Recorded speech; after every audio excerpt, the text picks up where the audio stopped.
안녕하세요. 이명기 목사입니다. 오늘은 열왕기상 17장 묵상입니다. 아합이 북이스라엘을 다스릴 때 길앗에 우거하는 디셉 사람 엘리야가 등장합니다. 엘리야 이야기는 17장에서 엘리야가 승천하는 열왕기하 2장까지 이어집니다. 엘리야는 이주자였던 것으로 보입니다. 그런 그가 하나님의 말씀을 믿고 행동했을 때 놀라운 기적을 행하는 위대한 선지자가 되었습니다. 엘리야는 목숨을 걸고 이스라엘 왕 아합에게 나아가 하나님의 이름을 걸고 자신의 말이 없으면 수년 동안 이스라엘에 비도 이슬도 내리지 않을 것이라고 예언합니다. 이로써 엘리야가 예언한 가뭄은 3년이나 지속되었습니다. 한편 엘리야의 가뭄 예언은 바알 숭배자들은 비가 오거나 오지 않는 것이 농경신이었던 바알에 의해 좌우된다고 생각했기 때문에 바알 숭배에 빠져있던 아합에게는 대수롭지 않는 것으로 여겼을 것입니다.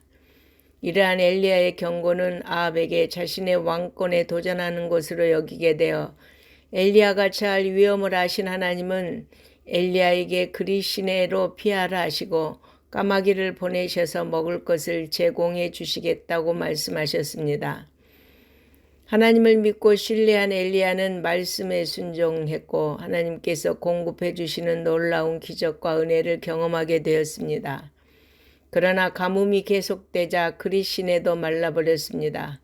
그리 시내가 마르자 하나님은 엘리야에게 이스라엘 땅을 벗어나 시돈의 사르밧 과부의 집에 가서 머물라고 명령하셨습니다.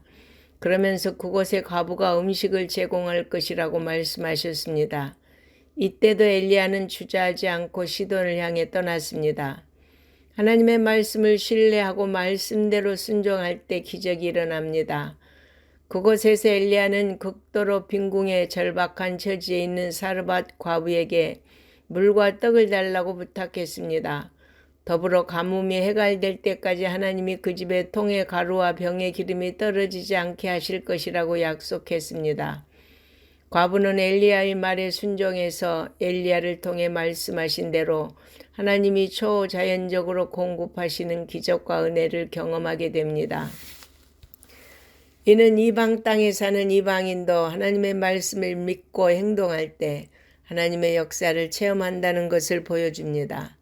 우리가 믿는 하나님은 살아계신 참 하나님이십니다. 따라서 우리는 환경과 처지를 넘어 말씀대로 실천하는 성도들이 되기를 바랍니다. 엘리야는 사르밧 과부의 집에 머무는 동안 뜻하지 않는 일을 만나게 되었습니다. 사르밧 과부의 아들이 병들어 죽은 것입니다. 아들을 잃은 과부는 자신의 죄 때문이라고 자책하면서도 예언자가 자신의 집에 오는 바람에 자신의 죄가 드러나서 아들이 죽게 되었다고 탄식합니다.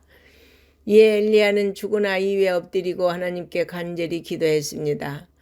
하나님은 엘리야의 기도를 들으시고 아이를 다시 살려주셨습니다.